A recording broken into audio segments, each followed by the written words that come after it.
Muito bem, graças a Deus, Deus seja louvado, Deus seja engrandecido, aleluia, porque é muito bom louvar a Deus, é muito bom cultuar esse Deus Todo-Poderoso. Nós esperamos a semana inteira para estarmos aqui, para cultuarmos esse Senhor assim como Ele merece. É muito bom dizer que Deus é bom e que a sua misericórdia dura para sempre. É muito bom dizer que Deus é amor e que Ele próprio nos ama com todo o cuidado e que tem nos tratado de uma forma maravilhosa. E desta maneira nós estamos vivendo nesse mundo tenebroso, nessa situação hoje caótica que nós estamos vivendo, mas o nosso Deus, o nosso Pai, Ele não nos deixa de cuidar de nós. Ele está sempre cuidando de cada um de nós, nos abençoando com toda a sorte de bênção, com seu cuidado especial, e assim nós estamos vivendo, nós estamos nesta fé, nós estamos nesta esperança. Afinal de contas, o justo viverá pela fé, o justo vive pela fé. Nós não acreditamos, nós não nos baseamos naquilo que nós vemos, mas naquilo que nós cremos, naquilo que o Senhor nos mostra através da palavra, através dessa esperança que Ele já colocou em nossas vidas, a vida eterna. Um dia nós estaremos com o Senhor para sempre, viveremos com Ele em paz, num lugar de paz e alegria, de amor, onde não vai haver mais morte, onde não vai haver mais doença, onde não vai haver mais enfermidade. Nós estaremos com o Senhor para sempre, nesse lugar especial que Ele tem preparado para nós, que é o céu de glória. Então, por isso, fique firme na esperança de que o nosso Pai tem algo melhor. A palavra de Deus diz que o Senhor tem algo para nós que nós nem imaginamos, nós nem sonhamos, porque o nosso coração, ele é incapaz de poder estar montando tudo isso, de poder estar entendendo tudo isso. Então por isso creia, porque nem ouvidos ouviram, nem olhos viram o que o Senhor tem preparado para nós, para mim, para você e para a sua família, para esse mundo inteiro. Esse mundo só precisa crer que Jesus Cristo é o nosso Deus, é o nosso Pai Todo-Poderoso. Hoje nós vamos agora continuar a esta reflexão que o Senhor tem colocado em nossas vidas, desde o domingo atrasado. Nós estamos respondendo aqui, ou melhor, nós estamos aprendendo a responder a estas perguntas que todo crente, todo cristão deve saber, porque Paulo ele nos ajuda a responder, porque um dia cobrarão de nós essa esperança, e aí nós temos que ter a certeza, nós temos que saber a resposta, porque o nosso Senhor Jesus Cristo, Ele morreu por nós, Ele passou ali 3 dias morto, mas a palavra de Deus diz que Ele ressuscitou, e a palavra de Deus também diz que Ele está à direita do nosso Pai, e ali Ele intercede por cada um de nós. Nós temos um amigo, e esse amigo é Jesus Cristo. Ele também é o nosso advogado, é aquele que intercede, é aquele que também nos defende ali contra as acusações de Satanás. Então vamos abrir a palavra de Deus nesse momento,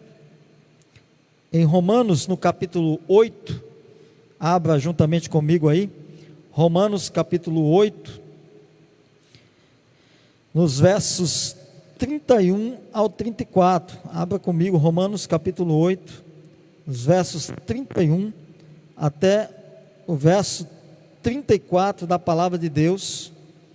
Nós vamos estar mais uma vez aqui, deixando Deus falar aos nossos corações, e com certeza Ele que é a esperança da nossa glória, Ele que é a esperança de vida eterna, também nos ensinará, também nos alimentará, como assim precisamos. O Senhor é o nosso pastor, o Senhor é meu pastor, e nada me faltará. Além de fazer com que eu ande em verdes pastagens, Ele também me alimenta, Ele também me guia pelas águas tranquilas. E nesse momento nós iremos deixar Deus falar conosco através da sua palavra. Romanos capítulo 8, do verso 31 até o verso 34 da palavra de Deus, diz assim: que diremos, pois, a estas coisas? Se Deus é por nós, quem será contra nós?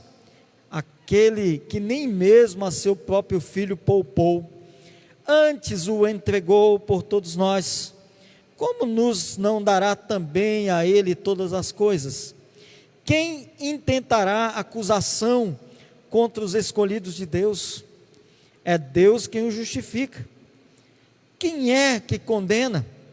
Pois é Cristo quem morreu, ou antes, quem ressuscitou dentre os mortos, o qual está à direita de Deus, e também intercede por nós. Romanos capítulo 8, do versículo 31 até o verso 34. Pai querido, nesse instante, nos ajuda com a Tua palavra, nos alimenta. Nesse instante, Pai, faz com que todos possam receber a Tua palavra e que ela tenha o propósito pelo qual o Senhor deseja que todos nós venhamos recebê-la, e assim, Pai, tudo se cumpra, tudo se concretize em nossas vidas através da Tua palavra.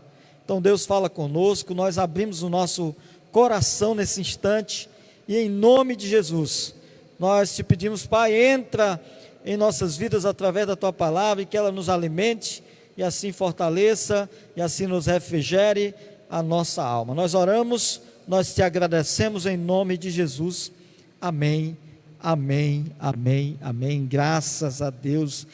Que diremos, pois, a estas coisas, tá? Paulo, ele começa escrevendo Romanos, ali do capítulo 1, até o capítulo 8, ali quando ele então faz essa pergunta: que diremos, pois, a todas estas coisas que estão escritas e que estão patentes aos vossos olhos aí, ao coração de cada um de vocês. Aí então ele vai fazer algumas perguntas que é importante que todos os crentes saibam. Se Deus é por nós, quem será contra nós? Ora, quem? Tem alguém mais poderoso do que Deus? Tem alguém mais forte do que Deus? Tem alguém que pode ser capaz de ser como o nosso Deus Todo-Poderoso? Ninguém, jamais, porque o Deus a quem nós servimos é o Deus único, é um Deus Todo-Poderoso, é o Criador dos céus e da terra. Foi Ele quem me criou, foi Ele quem te criou também, foi Ele quem criou todas as coisas. Eu me lembro claramente das minhas matérias ali, no meu seminário, quando estudava ali a bacharel em teologia, para chegar até onde eu cheguei aqui, como pastor, eu aprendi algumas coisas sobre as revelações de Deus, e eu aprendi que Deus, ele se revela de algumas maneiras, e nós temos algumas maneiras especiais que ele pode se revelar, mas tem uma maneira geral que ele se revela a todos, que é através da sua natureza. É quando nós olhamos para toda essa natureza maravilhosa, para toda essa criação, e aí então nós compreendemos que Deus existe, porque alguém fez aquilo ali, e alguém que não era um alguém qualquer, mas um alguém todo-poderoso, alguém que realmente não nasceu e nem foi criado, porque o nosso Deus é o princípio, o meio e o fim. Ele é o alfa e o ômega, e de maneira especial também Ele se achega a você, e de uma maneira especial, assim, que eu posso separar, que eu posso aqui de maneira especial dizer, é através da palavra de Deus. Deus, ele se revela através da sua palavra, através do seu Filho amado, que encarnou aqui e viveu como homem, sabe? Foi o nosso exemplo para que nós pudéssemos estar aqui juntos para poder cultuar, porque foi para isso que nascemos, foi para isso que fomos criados, para unicamente louvar e adorar o nome do nosso Deus Todo-Poderoso, tá? Então você foi criado para adorar o nosso Senhor. E aí então Paulo nos pergunta: se Deus é por nós, quem será contra nós? Não há força, não há nada. Nós podemos ver isso a partir do versículo 35 de Romanos capítulo 8, quando vem ali o sofrimento do crente. quando nós olhamos para toda a palavra de Deus. E quantos servos de Deus não passaram pela morte, pela nudez, pela fome e pela perseguição dos principados, dos potestades, mas nada nos condenará, nada nos separará do amor de Deus, nada. Então, se Deus é por nós, quem será contra nós? Aquele que nem mesmo seu próprio filho poupou, mas antes o entregou por todos nós, como também Ele não nos dará todas as coisas através de Jesus Cristo? Nós aprendemos também a responder que aquilo que era mais importante para Deus, Ele nos deu o seu próprio Filho. Então, todas as outras coisas, tudo que nos sobrevier, nós teremos sim ali dentro de nós, sem sombra de dúvida, porque o Senhor nos dará todas as coisas, e isso através do seu Filho amado Jesus Cristo. É o propósito de Deus para todos nós, sermos conforme a imagem do seu Filho. E às vezes nós queremos ser como a imagem de Jesus e achar que tudo nós podemos, tudo que quisermos nós temos, mas não queremos sofrer, nós não queremos carregar a cruz, nós não queremos estar passando por tudo que o Senhor Jesus passou. Nós dizemos que amamos a Jesus, mas nós não queremos o seu sofrimento, nós não queremos negar a nós mesmos, nós queremos viver apenas tudo aquilo que é muito bonito, tudo aquilo que é muito lindo no Evangelho. Mas se não fosse a graça de Jesus, se não fosse esse perfume de Cristo sobre nós, se não fosse essa paz que Ele mesmo transmite, que Ele sopra sobre nós, quem seríamos nós? Ninguém também. E agora a terceira pergunta que nós iremos falar nesta noite: quem intentará acusação contra os escolhidos de Deus? Quem? Eu pergunto para você, quem? Quem tentará acusação contra os escolhidos de Deus? Porque é o próprio Deus quem os justifica. O livro de Romanos é um livro maravilhoso, é um livro de ensinamentos profundos, ricos, e aqui Paulo mostra nele o problema de todos os homens. Primeiro, não há um justo sequer, nenhum sequer. Romanos 3,10, pois todos pecaram e carecem da glória de Deus. Romanos 3,23, o salário do pecado é a morte. Romanos 6,23, a morte passou a todos os homens, pois todos pecaram. Romanos 5,12. Mas a mensagem que Paulo escreve não fica só por aí. A mensagem que Paulo tenta nos passar e nos repassa com todo afinco, com todo amor, é esperançosa. Por isso nós precisamos confiar. Paulo, ele descreve o Evangelho como poder de Deus para a salvação de todo aquele que nele crê, que está lá em Romanos 1,16, o poder de Deus para a salvação. E aí nós vemos também lá em João 3,16, porque Deus amou o mundo de tal maneira que deu o seu único Filho, para que todo aquele que nele crê não pereça, mas tenha a vida eterna. Nós aprendemos também que todos os pecadores são justificados gratuitamente pela sua graça, está lá em Romanos 3,24, mas Deus prova o seu próprio amor para conosco, quando Cristo morreu por nós, sendo nós ainda pecadores, Romanos 5,8, e o dom gratuito de Deus é a vida eterna em Cristo Jesus, o nosso Senhor, que está lá em Romanos 6,23 também. Então, o livro de Romanos é maravilhoso. Paulo vai descrever ali do capítulo 1 até o capítulo 3, sobre esta universalidade do pecado, ou seja, todos pecaram e separados estão da glória de Deus. Ele vai falar também da condenação, ele vai falar isso em relação a todos, não só dos gentios, mas também dos judeus. E ele também trata da fidelidade e da justiça de Deus. Deus é maravilhoso, o nosso Deus é todo poderoso e nós confiamos nele.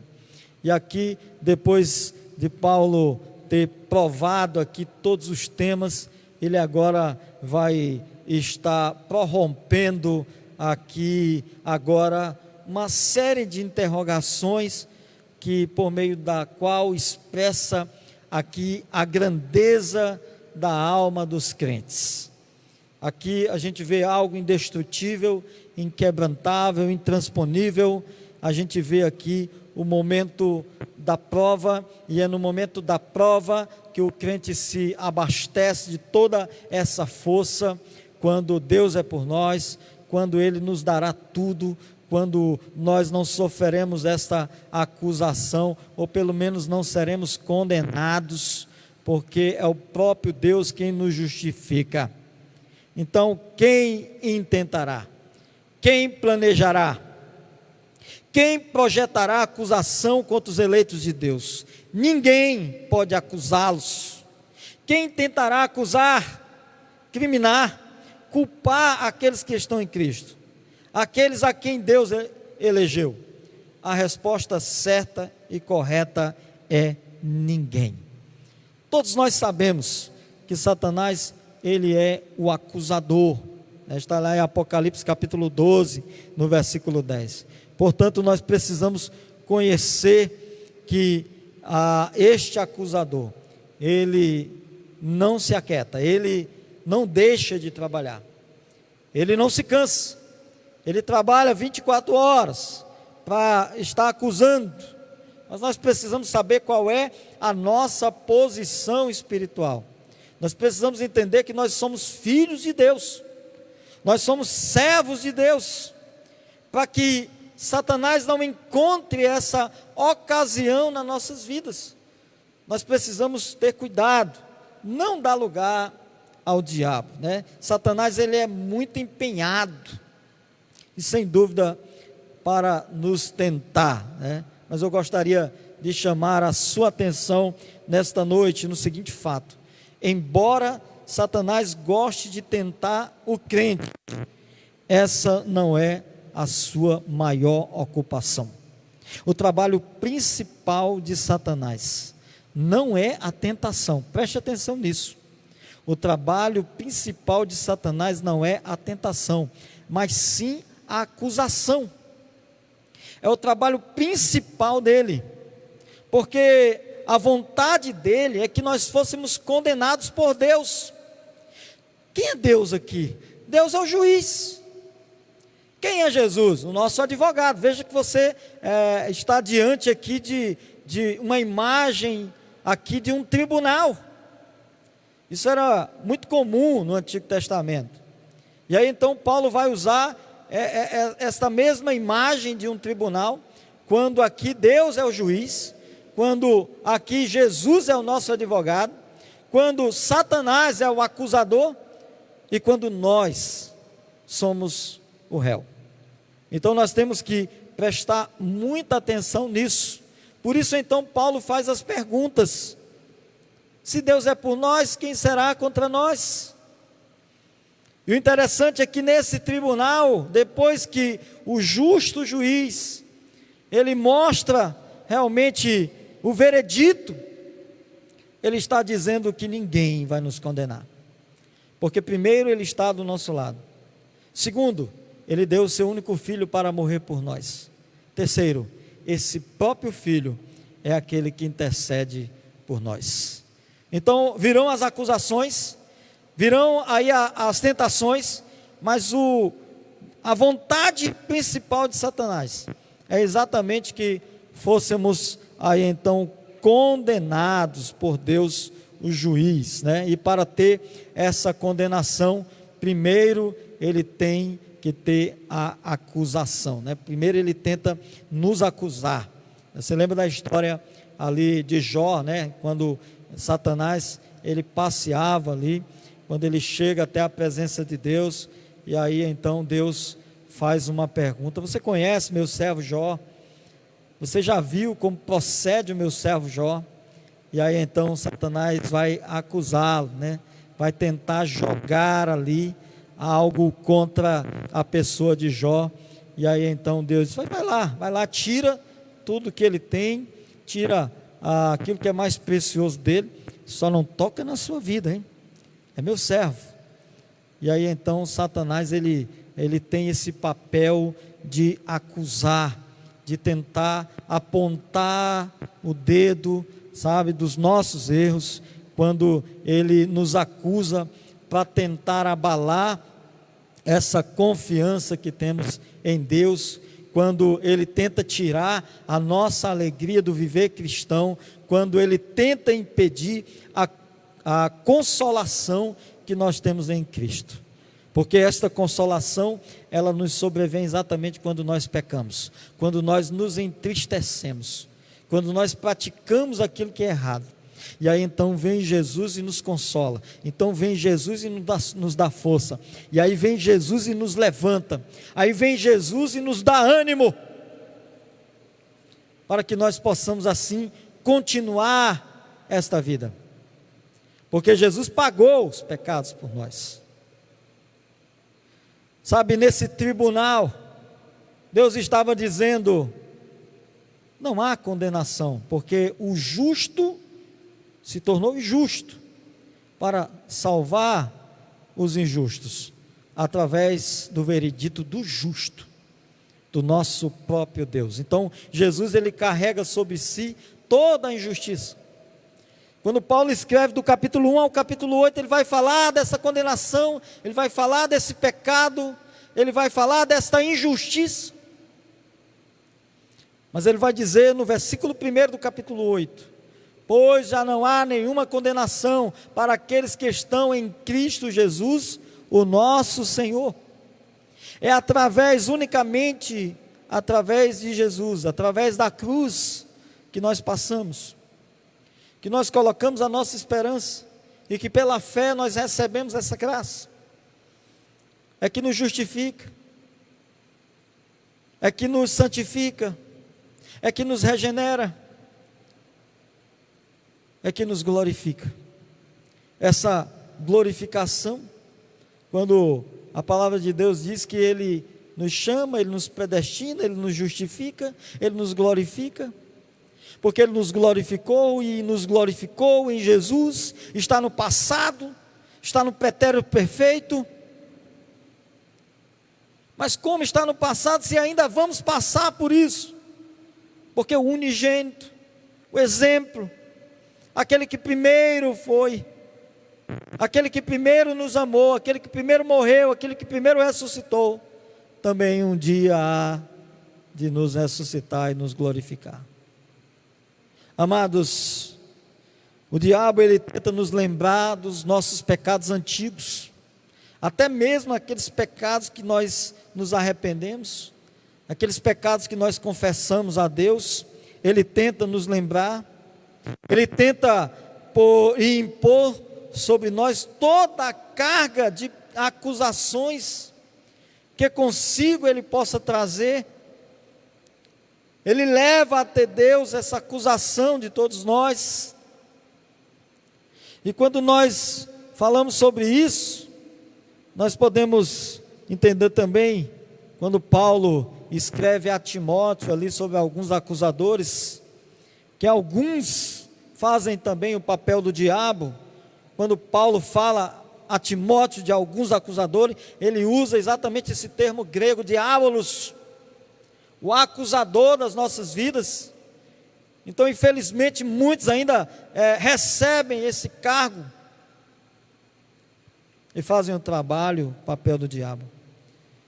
Mas Paulo ele zomba de Satanás, primeiro porque ele mostra que o trabalho de Satanás é completamente fútil, é um trabalho ou uma atividade inútil, porque nada poderia ser mais estúpido do que trazer uma acusação àqueles que são de Deus, aqueles a quem o juiz já o absolveu. Não há possibilidade nenhuma de condenação, porque versículo 34 vai dizer que Jesus é o nosso advogado, ele está à direita do nosso Pai Todo-Poderoso e está constantemente intercedendo por nós, graças a Deus. Graças a Deus. Nós não podemos também nos confiar. A palavra de Deus diz que onde abunda o pecado, superabunda a graça. Mas nós não podemos confiar nisso.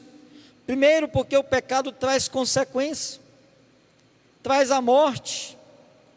Segundo, porque quando Jesus ele lava os nossos pecados ali, é exatamente para que aqueles pecados não nos acusarem mais, não haver mais condenação sobre nós.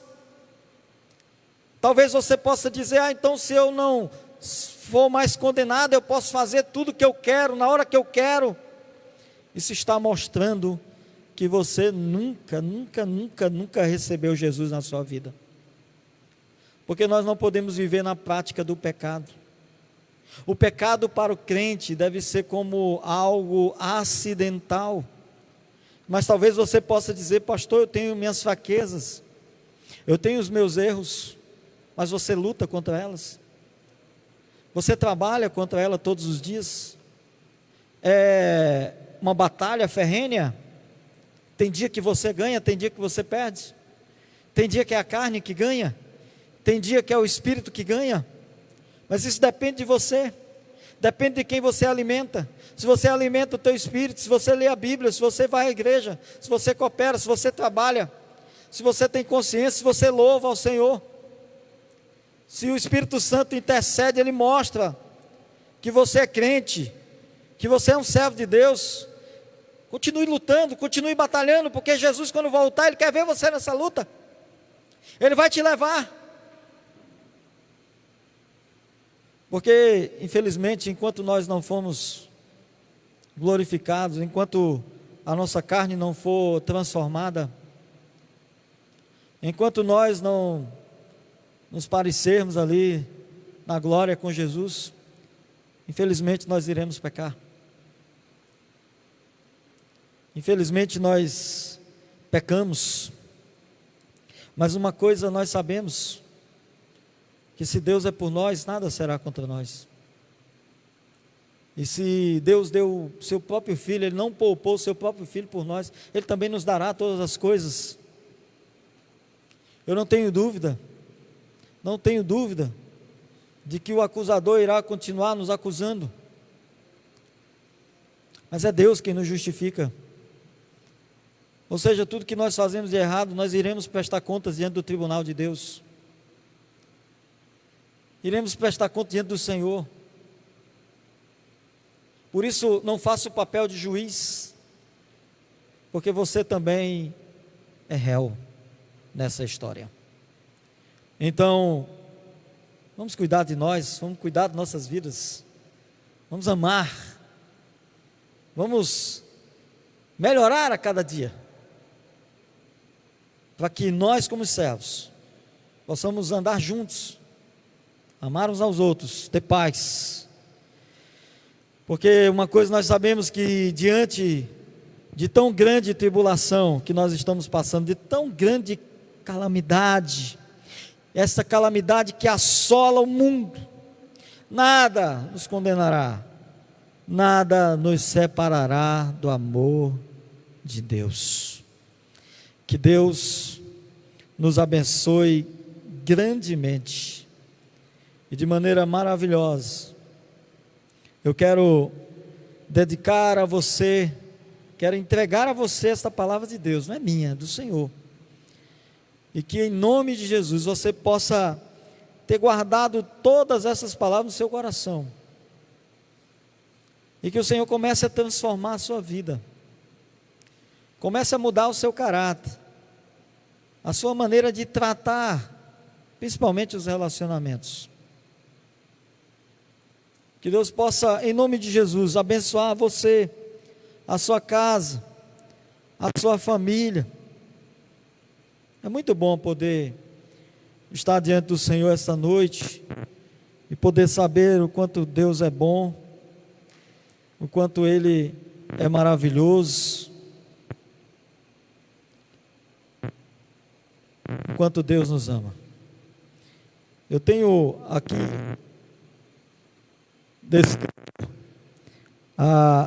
algumas pessoas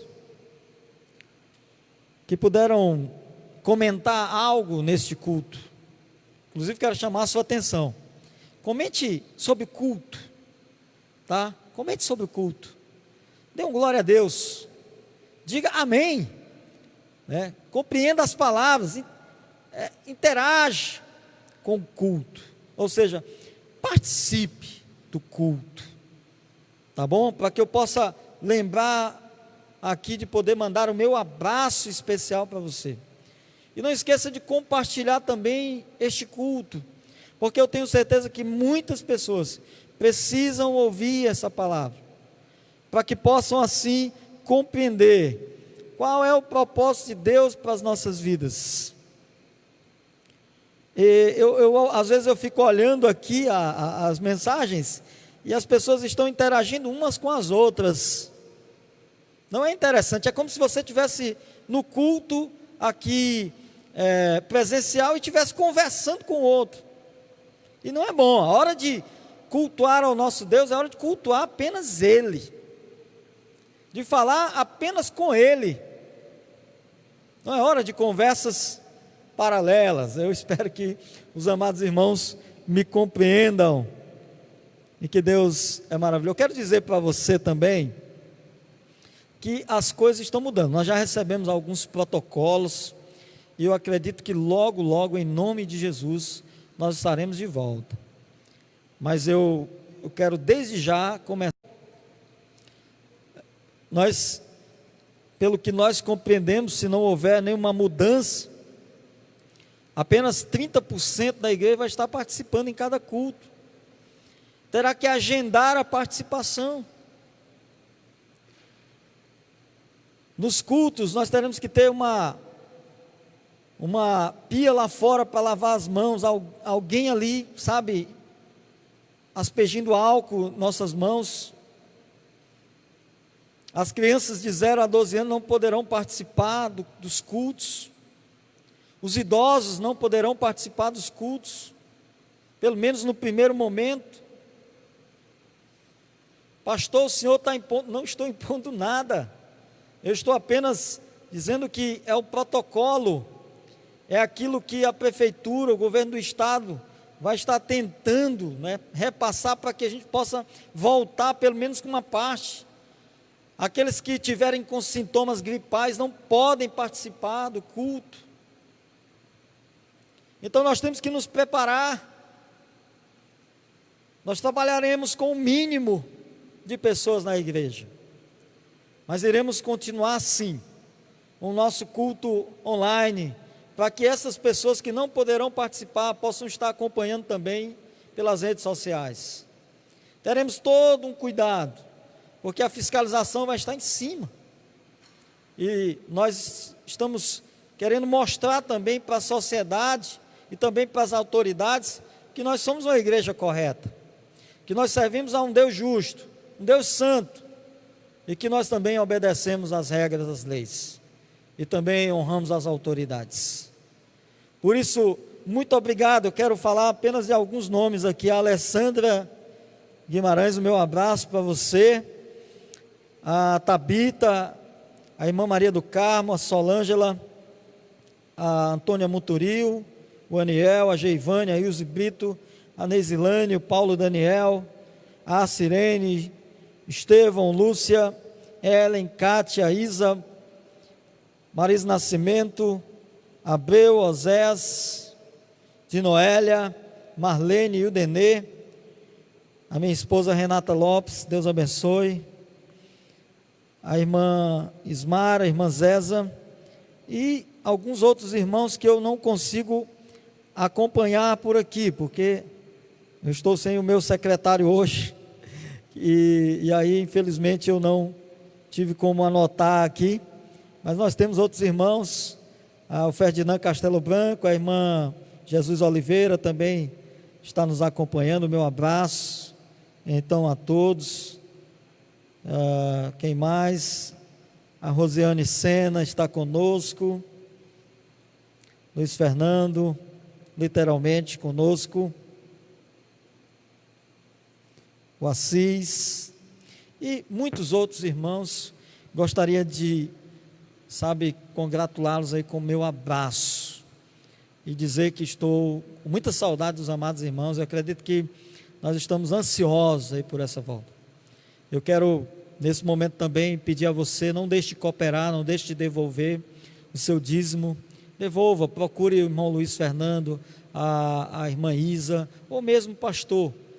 O pastor dá um jeitinho, vai buscar em casa ou recebe na sua casa, não tem problema. Então não deixe de cooperar, não deixe de devolver o seu dízimo, dar a sua oferta, para que nós venhamos manter esta casa.